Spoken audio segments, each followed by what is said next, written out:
coming.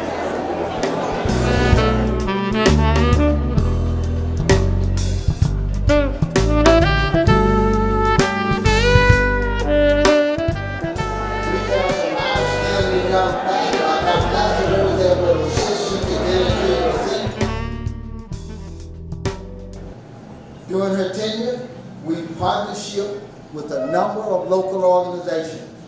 We partnership with the City Police Department, the Fire Department,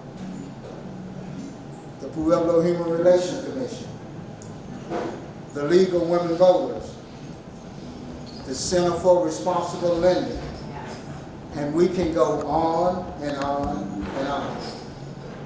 But she maintains a full agenda. She has foresight.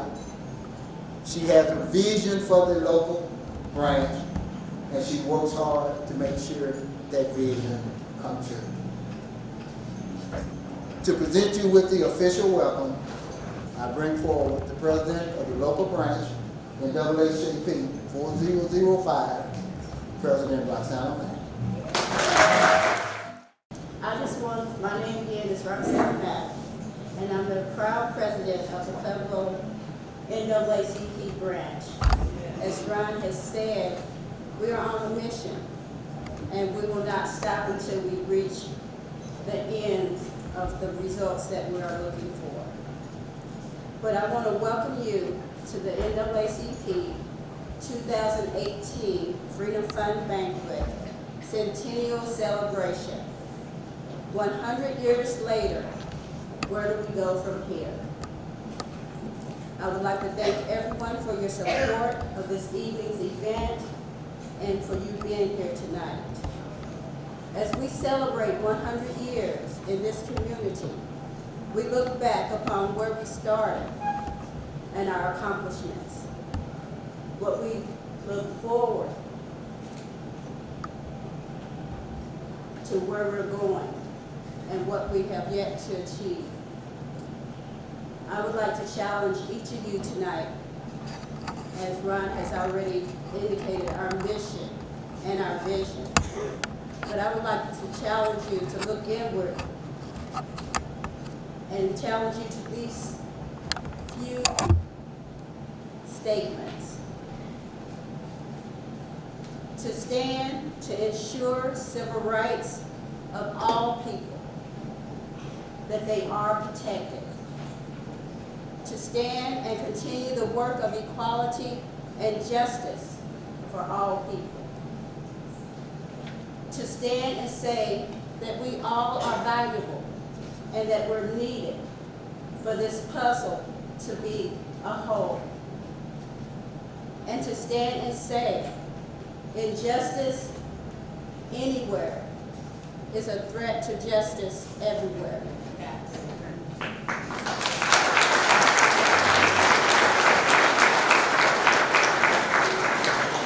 And I'm always looking forward, and the forward is in our youth.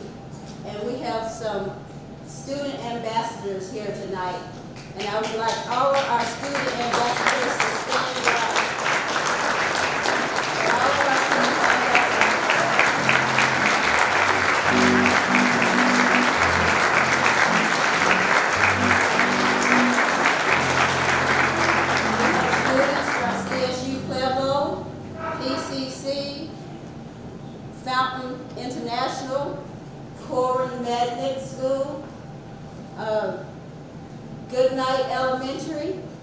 Central High School, East High School, East Eagle.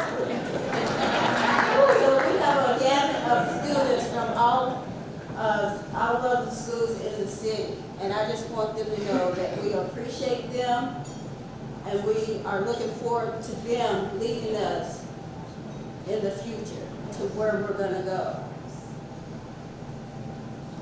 Lastly, I say to each of you, a voting age. I have to get this in. You know we're getting ready to vote. Okay. I have to say this. We need to vote, vote, vote. Everyone voting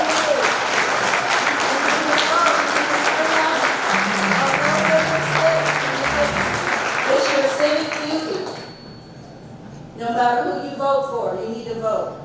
In our state, it's so easy. All you have to do is fill out the ballot, put it back in the mail. So it's so easy. There's no excuse for us not to have 100% participation. But just closing, I just would like to say thank you again for coming out, and I hope you enjoy this evening's event. We worked hard at it, and we hope you enjoy it. Thank you so much. All right, we're getting closer to the dinner hour, and the depot staff has an outstanding meal prepared for the evening. I'd like to recognize a few people right quick before we get the invitation from Reverend Mack. First of all, I'd like to recognize the hard-working people of the local branch. And when I call your name, I'd like for you to stand and remain standing so everyone can see who's putting forward this effort to make sure that we're still relevant. President Roxana Mack, Willie Henry, Kinsey Hull, Marty Poole, Augustine White.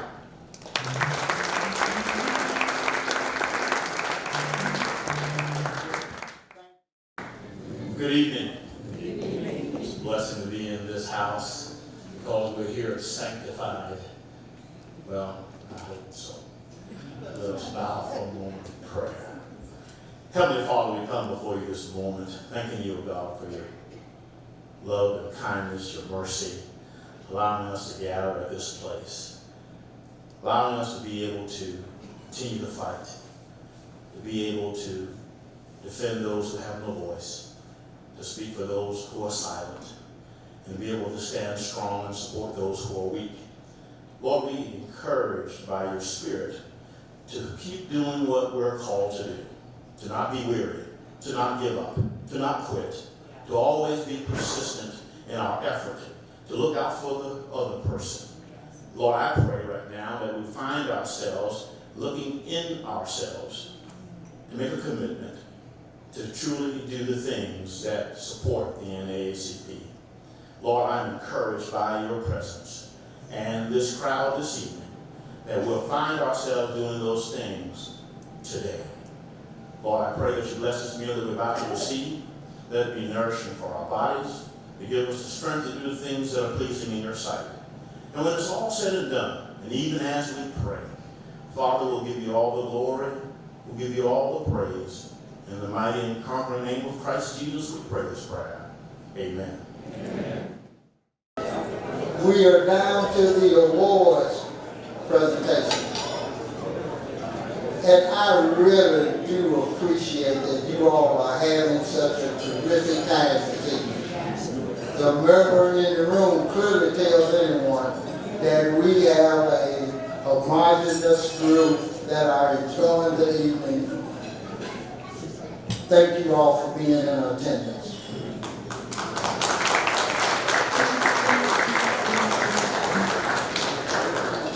At this point in the program, we'd like to recognize a couple of the pillars for our local chapter. A couple of those individuals who were there during the hard time as well as there during the difficult time. Those individuals who understood the mission and vision of the NAACP and spent countless hours trying to bring that vision to fruition. We ought to always take an opportunity to reflect and thank those who gave their all in all to ensure that every individual has a level playing field.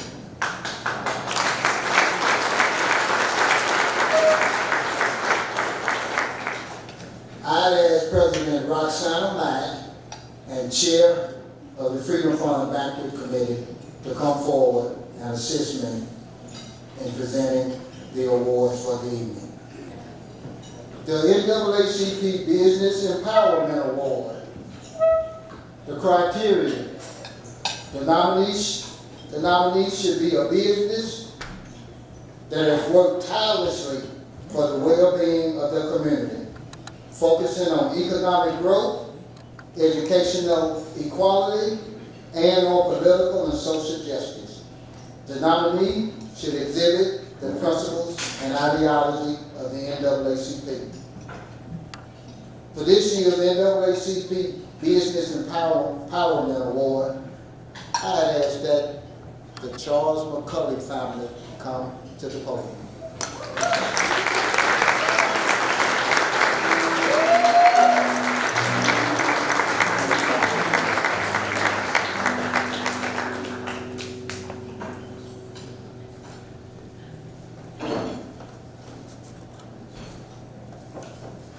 Mr. McCulley and his wife Petra started the business in 1968 when the civil rights movement was well on its way. In the beginning, they served the minority families not served by other mortuaries. Because of the vision of Mr. McCulley, the business expanded to serve everyone in the community and the establishment of a second location in Colorado Springs. In May of 2018, the funeral home celebrated 50 years of service in Pueblo.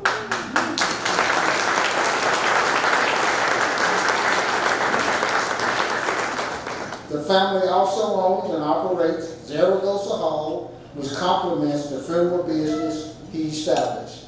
He and his wife were presented with the Small Business of the Year Award by both the Latino Chamber of Commerce and the Greater Pueblo Chamber of Commerce. Mr. McCulley is a two-term past president and lifetime member of the NAACP Pueblo branch. He worked tirelessly for the well-being of the community through his business until his death and has passed on these same qualities to his daughter, Hilary, who now operates the Angelus Chapel in Pueblo. Mr. McCulley is recognized for exhibiting the principles and ideology of the NAACP. Thank you.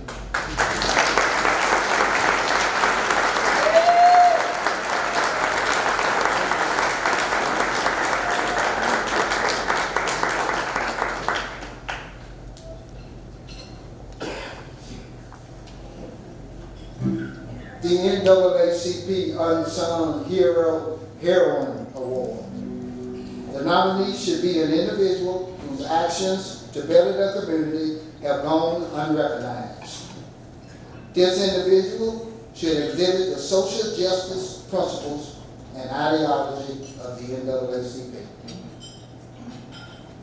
The NAACP Unsung Heroine Award this year goes to Mary Jane Neal.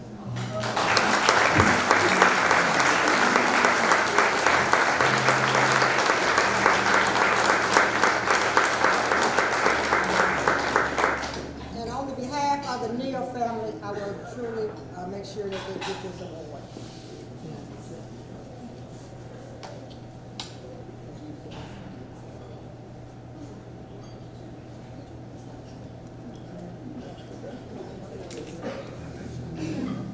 Mary Jane was very active in numerous community organizations for the betterment of Pueblo and holding the offices of president, treasurer, secretary, and titles on many different boards, worthy matron and grand worthy matron.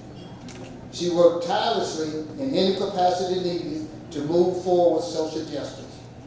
She was a member and led by example. Ms. Neal was a past president of the NAACP Pueblo branch and held the office of treasurer until her illness prevented her from doing it. Mary Jane is recognized for exhibiting the social justice principles and ideology of the NAACP.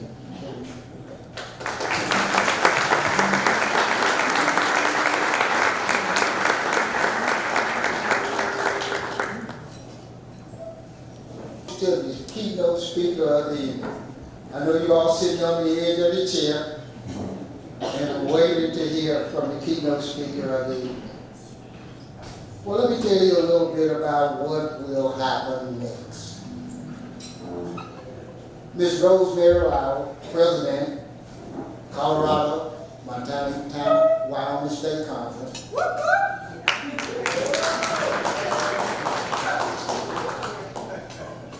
Will introduce our speaker for the evening. Local branch is always conscious of the fact that we need to get young people involved in the mission and business of the NAACP. We need to educate the young people. We need to mentor the young people. We need to be role models for the young people. And young people need to walk in a room and see people in a room that look like them.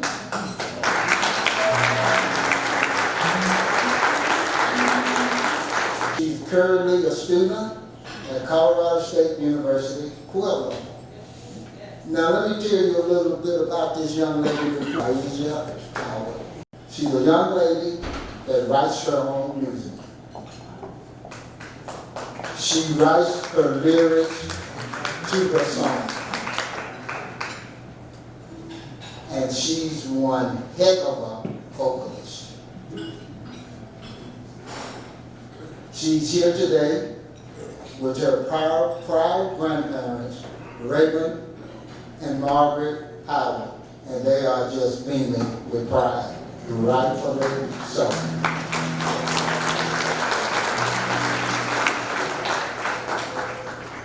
She's a member of Bethlehem Missionary Baptist Church, and she grew up in the church. Started her singing in the church, and she has just exploded since then. And I'm going to let you in on a little secret. The word on the street is that she has a CD coming out very shortly. Her very own CD.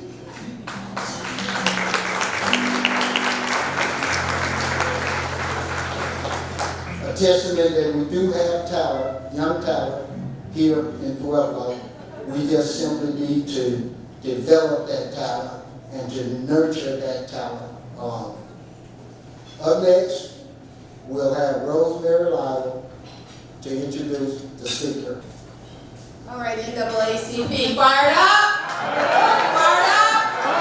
Fired up? And ready to work. Thank you so much for the opportunity to be with you and to introduce our speaker. Thank you, Pueblo Branch. Thank you, Pueblo Executive Committee. And thank you, Pueblo President Roxana Mack. Please allow me a moment of personal privilege to introduce those who are here representing the Colorado, Montana, Wyoming State Conference. If you'd stand and remain standing when I call your name, former First Vice President Elder Rodney McDowell, State Secretary Reverend Tammy Barrett Williams, State Economic Development Chair Frank Lytle, State Civic Engagement Chair Sherry Rose Anderson, State Convention Facilitator Cynthia Pullum, Boulder Branch First Vice President Miss Annette James, representing the Aurora Branch NAACP candidate for mayor in Aurora, Omar Montgomery, State Membership Chair Betty Nunnally, and our proponent for Proposition 111. Please vote yes on Proposition 111 to end the egregious rates of payday loans. Our proponent in NAACP Life member, Reverend Dr. Ann Rice Jones. Please welcome our state officers and leaders. Thank you so much. You may be seated. Yes, yes, yes. Thank you again for the opportunity. Those of us who know the NAACP know that since 1941, the NAACP has been the premier civil rights organization on Capitol Hill. We were the leading force in the enactment of the Civil Rights Act of 1964, the Voting Rights Act of 1965, and the Fair Housing Act of 1968, and the list goes on.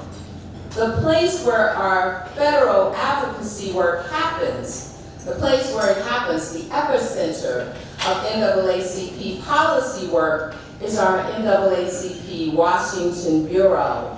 And tonight, in the person of our keynote speaker, we have a representative of the NAACP Washington Bureau in the person of Hilary Shelton. It's the job of our Washington Bureau to secure a fair and equal criminal justice system. It's the job of our Washington Bureau to lead policy to ensure high-quality educational opportunities for our young people, which means that it's the job of our Washington Bureau to deal with the likes of Betsy DeVos.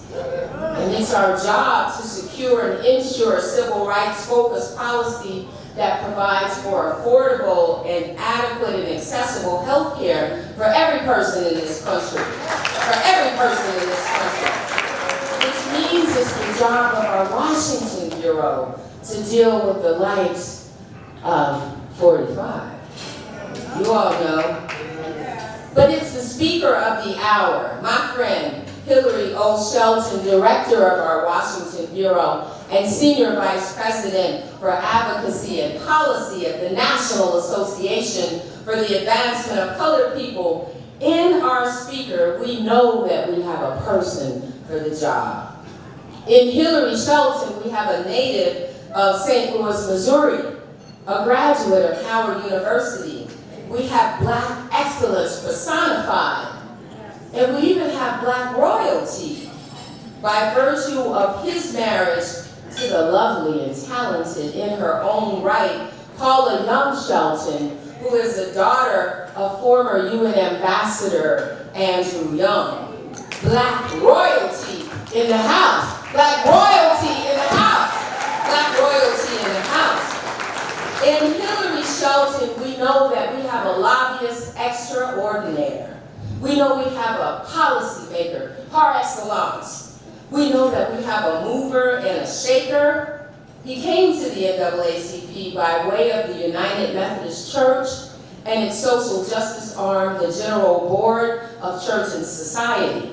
He came to the NAACP Buffy McFadden by way of the United Negro College Fund and its Government Affairs Department. He has a long and storied and impressive bio. I'd be here all day. I wrote 7 pages about Hilary Shelton, but I shall not deliver them today. But I want to say thank you, Hilary Shelton, my friend Hilary Shelton, for what you do for young people in the NAACP. Even my daughter, who was a staffer in the NAACP Communications Department, and she was domiciled in Hilary Shelton's office. I thank you for what you do for young people. I thank you for what you do for NAACP activists like those of us who are in this room. If you're unsure about what you should be doing to change the world right now, sign up for the emails from our Washington Legislative Office. If you sign up for the emails, trust me, I know, personal experience, you will know what to do. You'll be going to the office of your elected officials. You'll be sending them emails. You'll be going there with demands. You'll be taking them cookies if you have to. You'll be bugging your friends to vote. If you listen to Hilary Shelton, you will help change the world. That's why I was so glad that Reverend Mack and President Mack decided that he should be our speaker for this evening, that he should be here in Pueblo for such a time as this. Now, I'm going to tell you that work, hard work, is how he gets down. That's just how he gets down. But there's not a person on Capitol Hill who will tell you that they don't know Hilary Shelton. There's not a person who will tell you that they don't know him, because he's our main man on Capitol Hill. He's our main man on Capitol Hill. And the NAACP is all about policy change. I think it's the way that he impacts people. I think it's the way that once you meet Hilary Shelton, he never forgets you. I've seen it time and again. People that maybe he's only met for a few minutes. You'll be walking in Capitol Hill trying to find your elected representatives, and we try to find them. Steve Mack, we try to find them. You know how we do. You'll be walking and you'll see Hilary Shelton. He deserves some Nikes because I know he wears out those fine leather shoes. Once you've met him, he will never forget you. He's a true friend of his home region, Region 4. We're in Region 4 right now, people. Region 4 is in the house. He's a true friend of Region 4. He's a true friend of the NAACP, Colorado, Montana, Wyoming. And certainly, he's a true friend of the Pueblo branch, celebrating its 100th anniversary.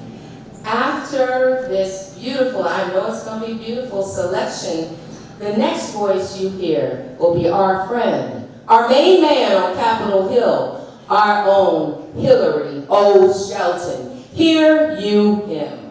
So good afternoon and good evening, everyone. I'm on 2 time zones right now. I'm both on East Coast and Rocky Mountain. But we're going to see if we can make our way through all that, join all that together, because what a wonderful gathering this is. Let me first do this and say to my dear friend, Rosemary, Lytle, for all the wonderful work that she's done, and not only that, she cloned herself in her daughter, and then sent her to us in the NAACP Washington Bureau, the national staff, whatnot, and we greatly appreciate that. Only thing else I want to say is, listen, as I was listening to those wonderful words, I do have to say, I was taken back to the story of a woman that has sadly been recently widowed. She sat on the front pew of her church as friend and neighbor and co-worker, relative, all came by one, giving great accolade to her recently deceased husband. She finally leaned over to her son sitting next to her and said, "Son, would you please get up and see what it is in that box that they're talking about?" Because Lord knows it ain't your daddy. But with that in mind, please give her a big hand. Thank you for that wonderful introduction. I'd be remiss if I didn't recognize your leadership, and you have extraordinary leadership here. It only took one phone call for me to say, yes, I'll fly there. I know I got to be in Indiana the very next day, but I'm happy to go to Pueblo. Because when you get a call from a president as yours, well, let me get back to that in just a second. Because I also bring you greetings from the president and CEO of the NAACP, Mr. Derek Johnson. You give him a big hand. We love what Derek's doing for us. To the national chairman of the board of directors of the NAACP, Mr. Leon Russell. To our 64-member national board of directors, we have a 38 state conferences where we literally have units in every state in the United States, but we still have units on military bases in Italy, Germany, Korea, and Japan. So we are delighted as we come here thinking about our 7 regions, our 2,200 membership units, our 700 youth and college units, and over 500,000 card-carrying members. And it is my hope that before we live here today, you understand the importance of having that card in your wallet, in your purse, or wherever you go. Membership has its privileges. Let me put it this way. Dr. King had a lifetime membership to the NAACP. Written on the back of his membership card that he kept in his wallet was Thurgood Marshall's home phone number. He recognized that it's good to show the importance, the commitment to civil rights and freedom for all by being actually willing to lose your freedom to go to prison to show that what's going on in our country is not right. But he also understood that it wasn't good to stay there. So he would make that call to Thurgood and say, "Brother, I'm in jail again." And what Thurgood would do is fuss at him for just a little while over the telephone. You remember those telephones we used to have in our kitchens with the long cords? You know what I'm talking about? You get that call and you say, "I'm coming," and whatnot. But what he needed to have with him was NAACP membership dues to pay for that airline ticket and the bail to get Dr. King out of jail. Become a member of the NAACP. It makes a huge difference. Everyone should join.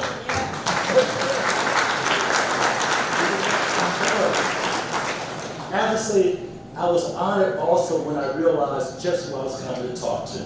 When I thought about the things that were going on this day, as we came here to celebrate the 100th anniversary, or the 100th annual Freedom Fund Banquet of the Pueblo, Colorado NAACP branch. See, when I thought about that and looked at what your theme is today, it hit me even harder as I saw what was happening in Washington, sadly in Florida, and some of the other places across our country. See, our theme tonight is 100 years later. Where do we go from here? Now, the only thing missing from that is I think about the first time I heard that term being utilized as we were discussing civil rights was Dr. King's book, 1967. Where do we go from here? Community or chaos? In essence, it was downright prophetic. As we're sitting here on this day and hearing about a mad bomber that is going after so many of our leaders to actually assassinate them and their families along with them. It is important that we ask that question yet again. Where do we go from here? So with that, let me just say it's time for us to have that conversation and discussion. But I first want to recognize those who will lead us through it. Those who many of us think that because of the work they do for us, they must be being paid a lot of money. Because you see them working all the time. You see them and hear their voices, their quotes in newspapers, television, radio. You hear what they talk about and how they're bringing some sensibility and sanity to what's going on across our country and right here in Pueblo, Colorado. And with that, I want to thank our leadership for what they do for us every day. With the kind of contribution they make to us, they can very well utilize those skills, their time, that commitment, and quite frankly, they can be just as rich as Bill Gates. But they give that to us. They give us that time, they sacrifice what they would be doing with their families and others. And for that, first I want to thank your president. She's one classy, sister, bright, sharp, as she can be. Please give Roxana Mack a big hand for what she does. Sister, thank you. Thank you, thank you, thank you.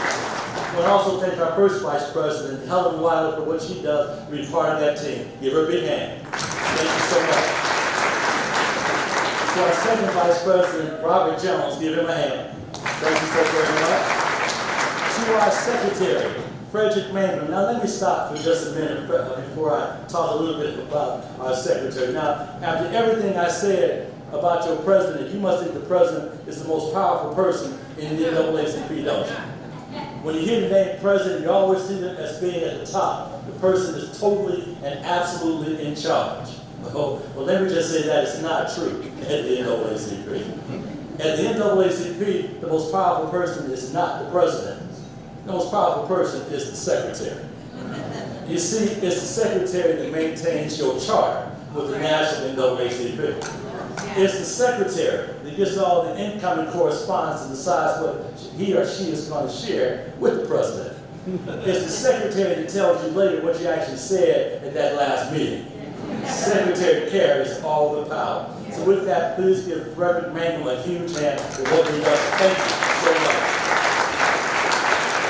Now, I was happy to see we had two people from the same family helping to run things at the top. Because quite frankly, that's the only way they get to see each other.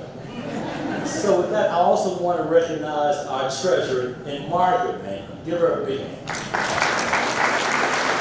Now, let me also say this before I go any further. One of the reasons that she is so extraordinary is because she is still here. We have had secretaries of local branches and state conferences, treasurers, and local state conferences and branches just disappeared. Because at the meeting before the present meeting, they gave the treasurer's report, but someone thought at the more recent meeting that something didn't quite add up. And with that, they disappeared. And let me just say, it's a dangerous thing handling black folks' money. But she is here, so give her another big hand for being able to do just that. So, to our annual Freedom Fund Banquet Committee for the fantastic job you did, as I stand up here, if you can see what I see, you recognize the NAACP from the very beginning. You see, as we were being founded in 1909, it was a very courageous group of African American and white, Jewish and Christians and others that were together in that small apartment in New York City. There were those that believed that not on their watch could we continue to see what was happening across the country. Not on their watch could lynchings continue in places like Springfield, Illinois. and even right here in Colorado. Yes. That not on their watch did we allow what was going on in San Francisco or going on very well in Mississippi. Not on their watch, and they put their lives and their livelihoods on the line. They knew there were those that would not want to see them do what they're doing, so they were to be safe. They took the meeting across the U.S. border over to Niagara, Canada. And that is where they set forth and laid out the vision and the promise of what the NAACP would be all about helping to make sure that the Constitution of the United States lived up to its promises. Its promises of equal opportunity and equal protection under law. So with that, I'm delighted as we think about the full branch executive committee. Give them a big hand. All the government officials that you introduced throughout the shows how important and serious the agenda is for us to be together on this night having this conversation. I want to thank our sponsors for all that they do to stand next to us. Listen, we appreciate the checks that you write. Keep writing those checks. But we also appreciate that you're willing to stand with us, side by side, helping us move this fight forward. Those of you who would put your lives and the livelihoods of your organizations, your corporations, companies, and businesses on the line to help also make sure that America lives up to that promise. Give all of our sponsors a big hand, please. I want to give my heartfelt congratulations to those who received awards today for being able to make the contribution in which we will stop now and think for a moment and think back on your contributions and appreciate you. Give them a hand as well. So, as I told you, the theme today is 100 years later. Where do we go from here? As I began thinking about Dr. King and his book and the things he was saying of the struggles and how he was thinking about how we go from, is it going to be community or is it going to be chaos? That question was posed then, and unfortunately and sadly, we had to pose that question yet again. I think for those of us who watch TV, and I am a news addict, usually my TV, if it's not on CNN, MSNBC, from time to time I watch Fox, but I call that opposition research. But for all of that going on, knowing what's going on, if I'm not watching those, I'm watching C-SPAN, 1, 2, and 3. So in essence, I believe in knowing what's happening there as well, but you can also tell I don't get a whole lot of sleep. But it's hard to sleep when you see what they're doing on Capitol Hill.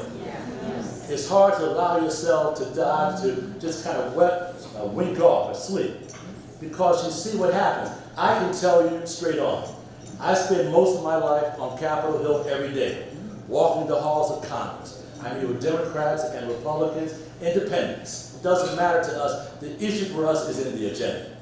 We want to know what you're going to do to advance the agenda of the NAACP that's decided every year. How many of you have ever been to an NAACP National Convention? Let me see your hands. So you know what happens.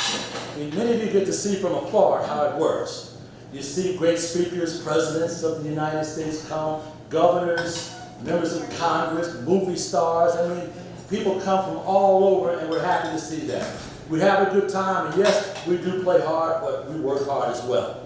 You see, the only thing that's actually mandated for us to do at a national convention is to decide what the policy agenda is going to be for the next year. We sit down together, and about 2,200 delegates come from all over the country. They're elected even from places like Italy, Germany, Korea, and Japan on those military bases. They've sent forward recommendations for policy positions based on the challenges they have right in their own communities. And the genius of it all is that as those policy positions are being laid out, people from all parts of the country are able to weigh in. We're able to find that too often what one want to see or speak to as an anomaly really is a bigger problem than that. It's something that affects us in so many different places. There were those that said after Rodney King was beaten, you all remember the Rodney King beating, don't you? We saw it on TV and we were outraged, and everyone thought it just happened that time. That could never have happened any time before in America. But let me just say this. Before cell phones, before the video cameras you have on your smartphone, before all that, the stories were still there, but nobody believed the victim over the victimizer. In other words, how could someone that donned that uniform possibly do those things? We know Officer Friendly that lives in our communities, and he or she are just fine. So how can anybody have done that? And we watch in outrage, and things happen in all kind of crazy ways. We watch people rise up throughout Los Angeles and other places across the country. We couldn't believe anyone would do that to an unarmed man after pulling him out of his car. It looked like they were trying to beat him to death. But a white man standing on the balcony of his apartment across the street from where Rodney King was being beaten had just gotten a brand new, now y'all gonna love this, 8mm video camera. And he sat there and he filmed the whole thing and then turned it over to the police and gave it to the TV station so we could take that veil off of what was going on. We've seen and we've always seen throughout our organization that there's so many that come from so many backgrounds that have so much courage to be able to stand up that way.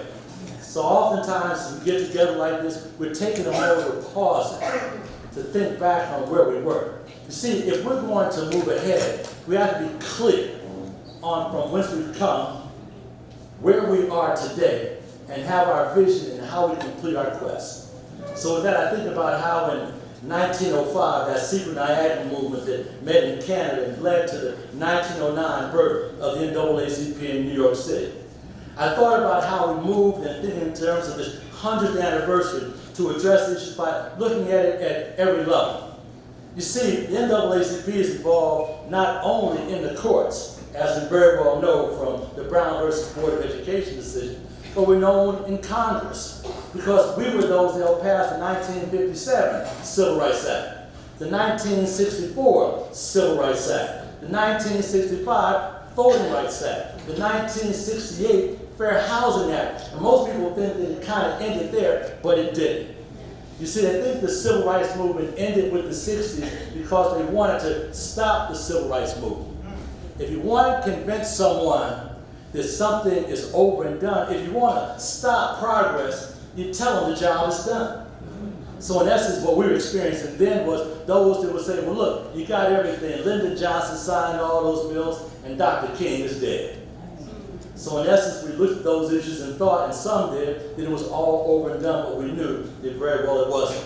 Because it didn't end in the 1960s. I think about how in 1987, we passed the Civil Rights Restoration Act. In 1991, we passed the Civil Rights Act of 1991. And in 2006, I could not have been more proud of the NAACP. You see, in 2006, it was time for us to reauthorize the Voting Rights Act of 1968. So we brought all of our family of the NAACP and all our great diversity and blend to Capitol Hill and actually show it off in ways we hadn't done in a long time. Yes. You see, it's good for us to march, but it's better for us to march to Capitol Hill. It's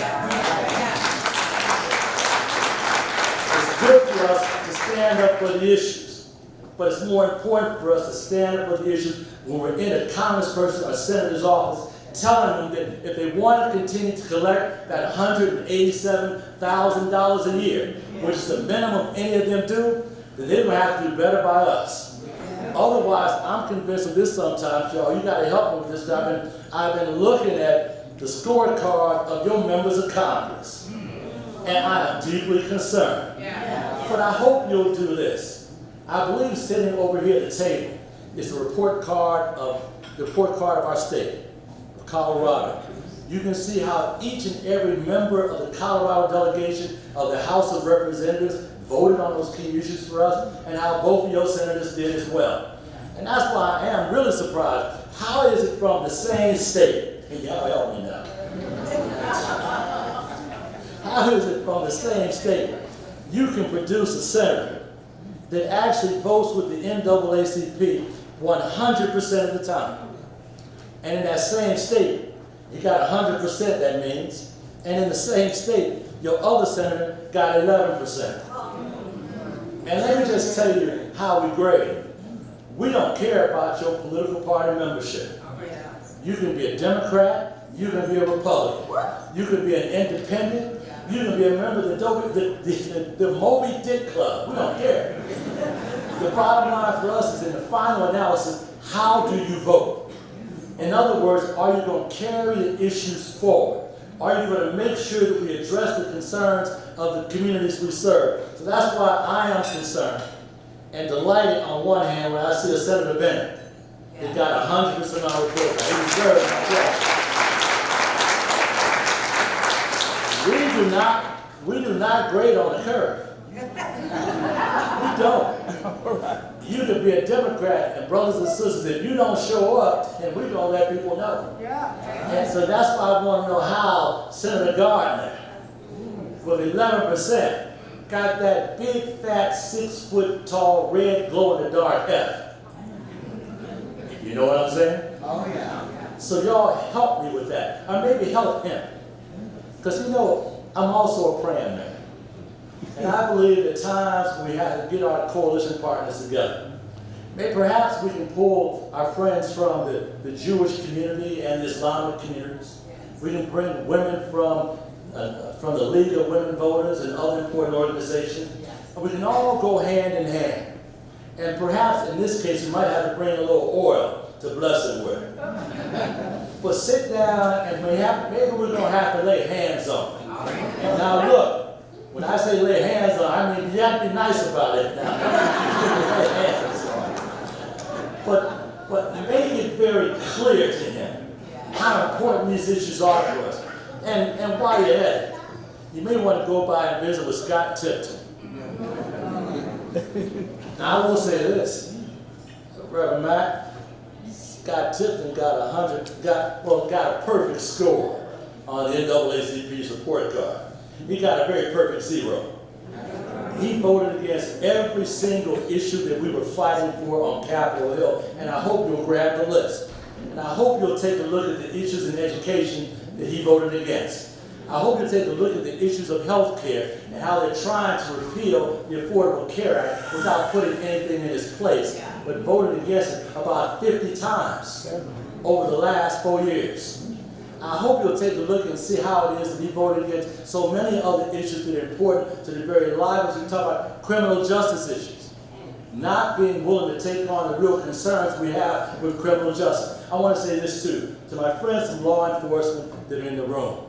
We are grateful for your service. We are thankful that you're willing to put your life on the line, that when you leave your house in the morning, we know sometimes you don't know if you're going to come back, but you still bring that integrity that leads to the trust that's important for the communities we serve. We broke that glass ceiling and said that anybody could be president, but we never said anybody that wasn't a white male in the White House. But then we saw that as Barack ran for president and came out, and let me just say, I still get goosebumps when I think about the first time I went into the White House after he was elected. Now, I've been in the White House with every president of the United States going back to Ronald Reagan, and it differs from president to president. They put it in those terms. I had just been in with George Bush when he signed our Help America Vote Act. It was great to see him do the right thing under those circumstances. It was happy to see that what Dr. King said about real power was absolutely true. Dr. King said real power is one of the most powerful organizations in the world. At that time, it was U.S. Steel. Can get a president to say yes when he really wants to say no. In essence, real power was when the NAACP went to Capitol Hill in 2006. And he turned out as 3,000 NAACPers not only marched up the hill, but through the halls of Congress. You went into Senate chambers at the time the Senate Judiciary Committee was trying to decide what they were going to do. You went in at a time when we had members of the Senate Committee saying they were going to move amendments to weaken the Voting Rights Act and take out the pre-clearance section and the language minority provisions. But when y'all got through with it, let me just say this. They went around that room and they asked every senator that had actually posted in advance that they were going to actually move amendments to weaken the bill where it was on the record they were going to do it. But after y'all came in and gave them that look, and I give most credit to the sisters, by the way. The sisters of all races and colors. because there's something y'all got working for you. You give that look. Brothers, y'all know what I'm talking about. They give you that look when you know that what they want you to do, and there's no other way you can get around. They give you that look that if it was a laser beam, we'll be mincemeat on the floor. Give me that look. And we walked in that room, and let me say, this is the time when Ted Kennedy was still living with us and whatnot, and one of our champions on the Hill in the committee. So we packed that room so full they had to do 4 overflow rooms, because y'all showed off like that. And you were in the room at the time, you were giving them that look, and they went around, and all those, mostly men, God knew something about that too, mostly men all went around, and for those who said they were going to move problematic amendments, they all said, we ain't got no amendments. We got no problems. Can we please hurry up and vote on this bill before they move on us? We got no problems. Let's do it. But the sisters made it happen in a way like never before. And I was just happy to see that when we stand in the breach, when we're willing to put ourselves on the line, we stand there face to face, eyeball to eyeball, and saying, not on my watch am I going to allow you to do what you are trying to do. Not on my watch is this going to happen. Now, don't interpret what I'm saying in the way that you would if I were President Trump. Because when I say that, I'm saying that devoid of any violence, devoid of any other problems. I'm not talking about anybody hurting anybody, but we might decide you can't go back to Washington next election day. You know what I'm saying? So I'm going through the list now. So we know that Maxine Waters got sent 2 bombs. We know that Robert De Niro, that's helped our AXO program, was sent a bomb as well. As a matter of fact, Joe Biden was sent 2 bombs as well. And before it was all over, our new champions that we're so proud of, that sat on that Judiciary Committee and made sure that Kavanaugh had to go through the kind of tests he needed to go through. So they sent a bomb to Cory Booker and Kamala Harris as well. So brothers and sisters, we see what's going on. There is a pattern here. As they went through even James Tapper, because Tapper happens to be part of that elite community in D.C. that analyzes all the issues and brings the intelligence to bear so we know exactly what's going on. That intelligence community that for some reason, even though they showed what they could do around these bombings, our president doesn't like them because of how they also investigate him as well. So let me say this as I go to take my seat. It's going to be tough, but we can do it.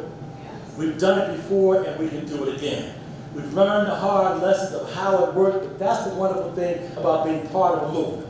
I'm so proud of our young people because they showed up in those elections. The largest demographic increase in voter participation in 2008 and in 2012 were our young people between the ages of 18 and 24. They turned out, and you should give them a big hand for their leadership.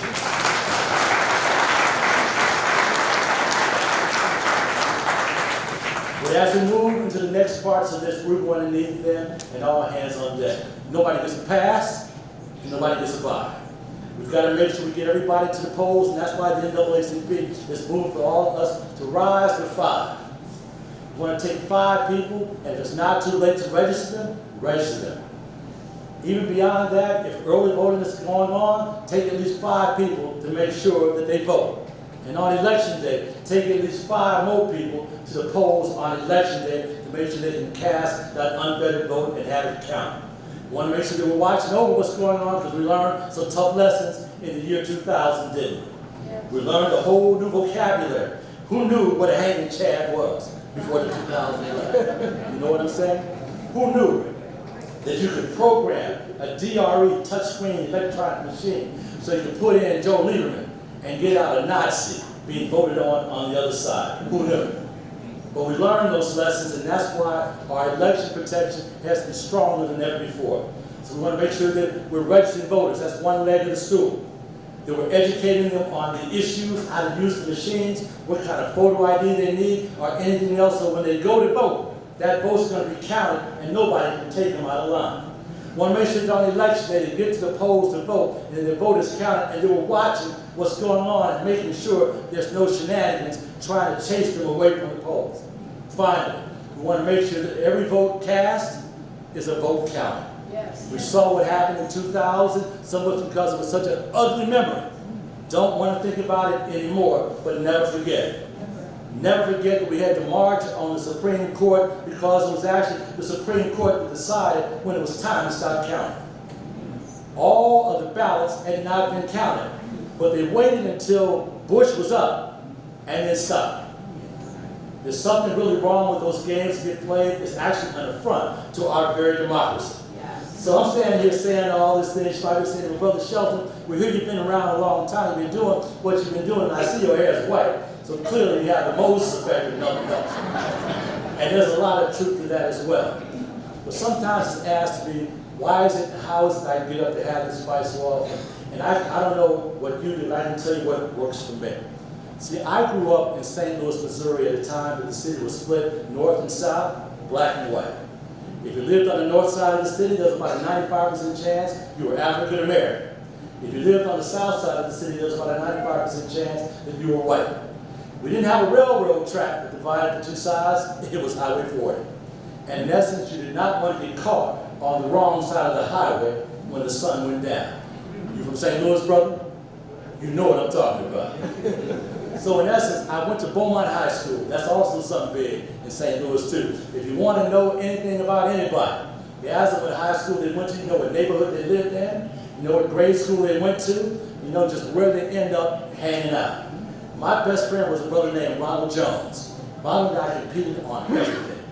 We competed on who got the highest grades when it was time to go to college. We competed on who got the highest scores on the ACTs and SATs. We competed on who got the most colleges and universities, and we also competed on who got the most scholarship money.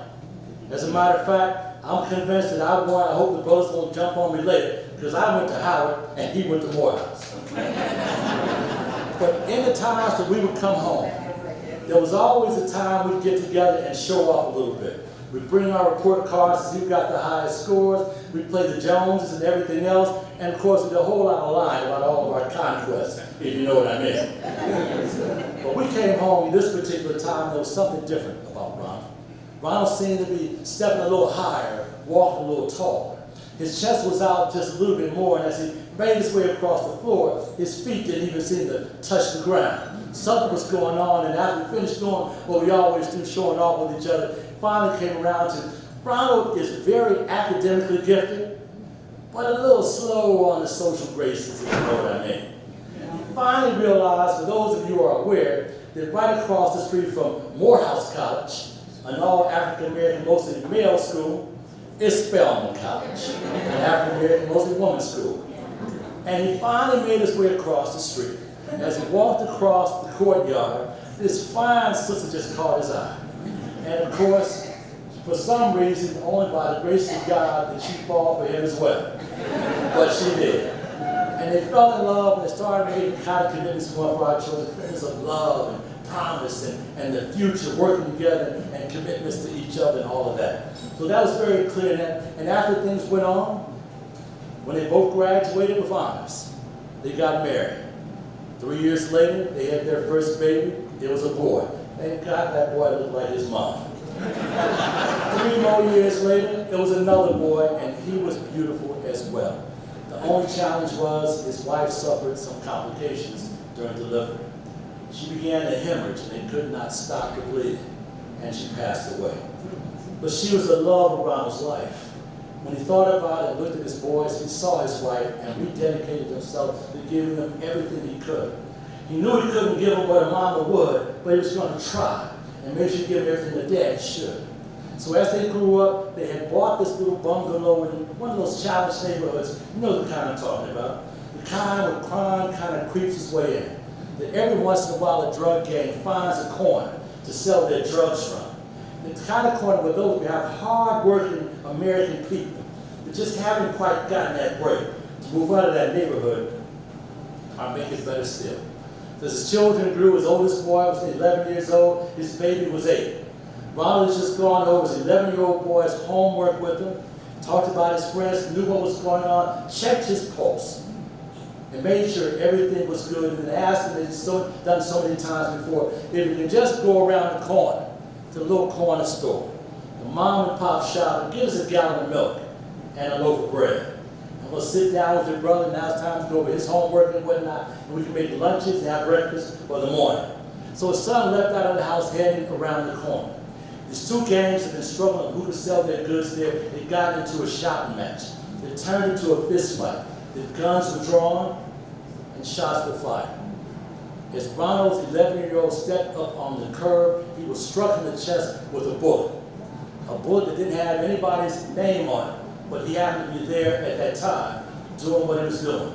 His son fell to the ground, literally in the gutter on the street, and his father was hastening to his side, came with great desperation, swooped his son into his arms, and began pressing on the wound to try to save his life, to try to stop the bleeding. He started praying to his wife and to God, please don't take him now. I've done everything to make sure they're good boys.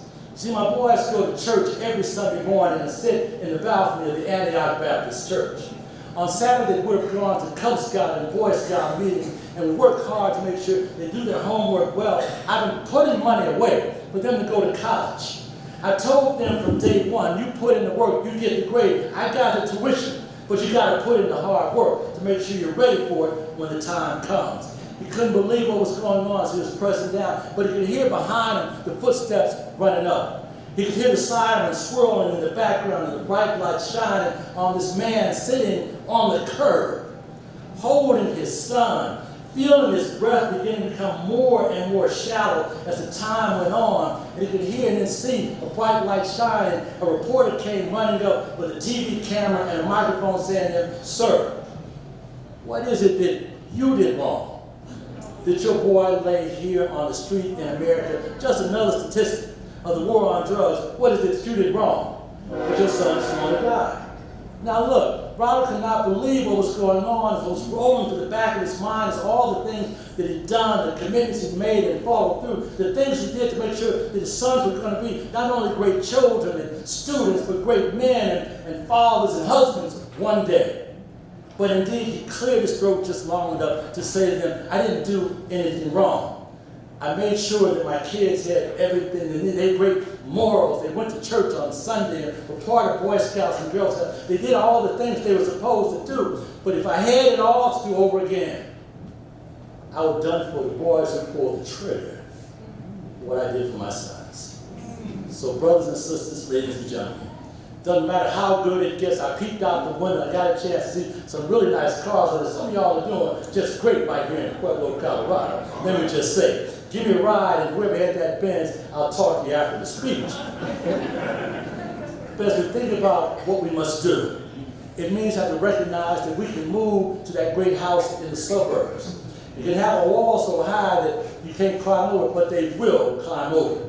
You can dig a moat so deep and fill it with even crocodiles if you want to, but they'll swim across it if they want to get you. Our job, and again, as I bring together all of our sponsors and friends and coalition partners and everything, is the only way that we're going to win this.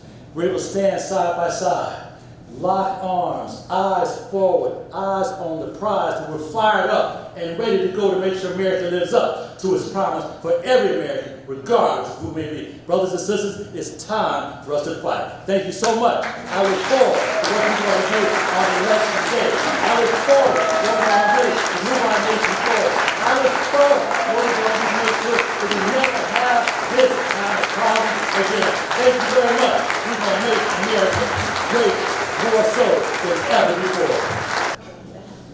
Yes, did not our hearts burn? Yes. Are we fired up? Fired up! Fired up? Fired up! Thank you, Hilary Shelton.